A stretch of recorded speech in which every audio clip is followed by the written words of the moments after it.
Inondation très grave au Népal et au Tibet. Avant de regarder cette vidéo, abonnez-vous et cliquez sur la cloche de notification pour ne plus rater mes prochaines vidéos. Cette catastrophe a fait au moins 360 morts, selon la police népalaise. Plus de 1400 personnes sont portées disparues, parmi lesquelles se trouvaient des ressortissants étrangers.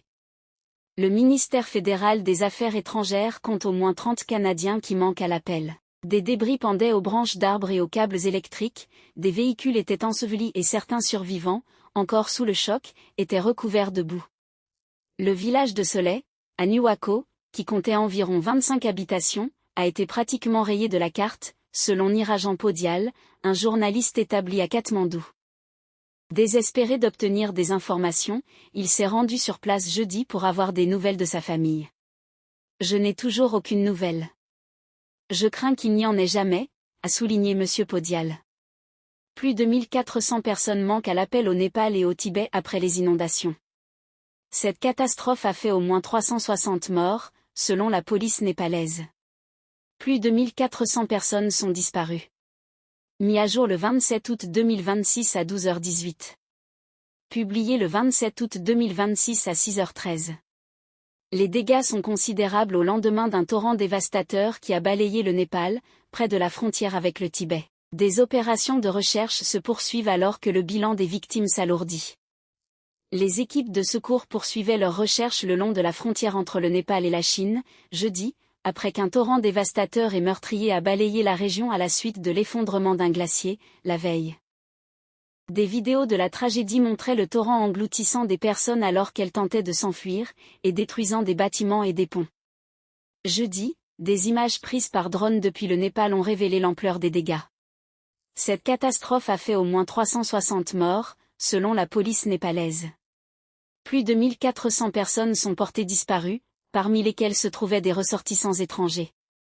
Le ministère fédéral des Affaires étrangères compte au moins 30 Canadiens qui manquent à l'appel. Un véhicule est visible au lendemain d'une crue soudaine à Deviga, dans le district de Niwako, au Népal. Jeudi 27 août 2026. Des débris pendaient aux branches d'arbres et aux câbles électriques, des véhicules étaient ensevelis et certains survivants, encore sous le choc, étaient recouverts de boue. Le village de Soleil, à Niwako, qui comptait environ 25 habitations, a été pratiquement rayé de la carte, selon Nirajan Podial, un journaliste établi à Katmandou. Désespéré d'obtenir des informations, il s'est rendu sur place jeudi pour avoir des nouvelles de sa famille. Je n'ai toujours aucune nouvelle. Je crains qu'il n'y en ait jamais, a souligné M. Podial. Des hélicoptères déployés. Selon les autorités, au moins 910 personnes manquent à l'appel au Népal, et 558 au Tibet. 3 personnes seraient mortes dans cette dernière région. Les autorités népalaises ont indiqué que des dizaines de ponts avaient été détruits et que près de 40 km de routes avaient été endommagés, ce qui complique les opérations de recherche. Le village de Soleil, à Niwako, qui comptait environ 25 habitations, a été pratiquement rayé de la carte, selon Nirajan Podial, un journaliste établi à Katmandou.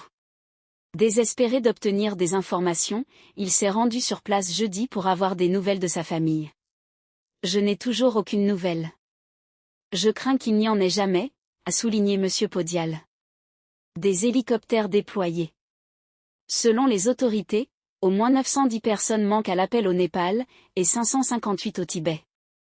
3 personnes seraient mortes dans cette dernière région. Les autorités népalaises ont indiqué que des dizaines de ponts avaient été détruits et que près de 40 km de routes avaient été endommagés, ce qui complique les opérations de recherche. Selon le porte-parole de l'armée népalaise, le général de brigade Rajaram Basne, les militaires ont secouru plus de 100 personnes dans les zones touchées par les inondations grâce à des opérations héliportées, jeudi matin. Au moins 8 ressortissants de pays étrangers ont été évacués par voie aérienne vers la capitale, Katmandou, a-t-il précisé, ajoutant que des équipes de l'armée avaient également secouru des personnes bloquées à l'intérieur d'installations liées à un projet hydroélectrique. Voyez le compte-rendu de Sabrina Rivet. Les sauveteurs ont retrouvé des corps à des centaines de kilomètres en aval de la zone sinistrée. Des dizaines de blessés ont été transportés à Katmandou pour y recevoir des soins médicaux spécialisés. Bishal Kumar Bandari, président de la Croix-Rouge népalaise, a fait savoir que l'organisation était passée des opérations de sauvetage à des opérations de secours à grande échelle dans les districts touchés par les inondations. Il a précisé qu'environ 1200 personnes avaient été déplacées depuis au moins 3 villages. Au Tibet, une coulée de boue qui s'est produite mercredi près du poste frontière terrestre de Guiron a recouvert les zones environnantes d'une couche de boue d'une épaisseur moyenne de plus d'1,5 m, certains tronçons routiers dépassant les 2 mètres, a rapporté la chaîne publique chinoise. Les routes menant au poste frontière ont toutes été endommagées. Des effondrements ou glissements de terrain secondaires pourraient se produire, alors que les pluies se poursuivent dans la région, a ajouté. Des centaines d'étrangers portés disparus. Selon l'Office national du tourisme népalais, 517 des personnes portées disparues dans le pays étaient des ressortissants étrangers, dont 178 provenaient d'Inde. Plus de 60 des personnes portées disparues au Népal étaient originaires des États-Unis. Les autres provenaient de 30 autres pays, a précisé l'Office du tourisme. Des personnes passent devant les dégâts causés par des crues soudaines à Deviga, dans le district de Nuwako au Népal, ce jeudi 27 août 2026. Le gourou spirituel indien et dirigeant de la fondation Isha, Sadhguru Jaggi Vasudev, a indiqué sur X que 77 personnes faisant partie de l'un de ces groupes de pèlerins en route vers le mont Kailash, une montagne sacrée, avaient été prises au piège par les crues soudaines. Par ailleurs, le porte-parole du ministère chinois des Affaires étrangères, Lin Jian, a indiqué que près de 100 citoyens chinois étaient portés disparus du côté népalais. Il a précisé que, selon les premières informations, 260 des personnes portées disparues au Tibet étaient des étrangers. Réchauffement climatique. Selon les experts, l'effondrement d'un glacier est à l'origine de ces inondations dévastatrices.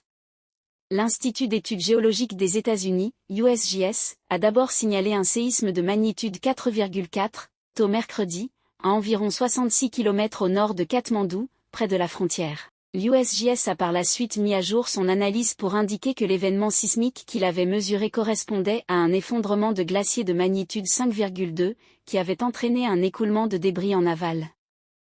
Il a précisé que cette conclusion reposait sur des données provenant de stations sismiques voisines, d'ondes sismiques de longue période et d'images satellites, et qu'aucun séisme ne s'était produit. Les experts en climatologie du Centre international pour le développement intégré des montagnes, à Katmandou, ont confirmé qu'une avalanche glaciaire avait probablement provoqué la crue soudaine de boue. La catastrophe survenue au Népal et au Tibet n'est pas un événement isolé. Le système glaciaire himalayen, de plus en plus instable, menace les communautés, les infrastructures et l'approvisionnement en eau dans l'une des régions les plus densément peuplées du monde. La région avait déjà connu des crues soudaines similaires en août 2025, lorsqu'un lac glaciaire au Tibet avait débordé en raison de températures élevées. 9 personnes avaient trouvé la mort. La chaîne de l'Himalaya s'étend sur plusieurs pays d'Asie du Sud et abrite bon nombre des plus hauts sommets du monde, ainsi que les derniers glaciers. Les pentes abruptes et les vallées luxuriantes situées au pied de la chaîne himalayenne sont particulièrement vulnérables aux inondations, aux glissements de terrain et aux phénomènes météorologiques extrêmes. La fonte des glaciers est devenue plus fréquente en raison du réchauffement lié au changement climatique d'origine humaine. Des chercheurs de Katmandou ont constaté en début d'année que les glaciers de la région de l'Hindu-Kush Himalaya fondaient plus rapidement, le taux de perte de glace ayant doublé depuis 2000. Népal est en risque de ne plus figurer sur la carte du monde, à cause de cette dernière inondation qui a presque englouti tout le pays. Si la vidéo vous a plu, abonnez-vous pour ne plus rater mes prochaines vidéos.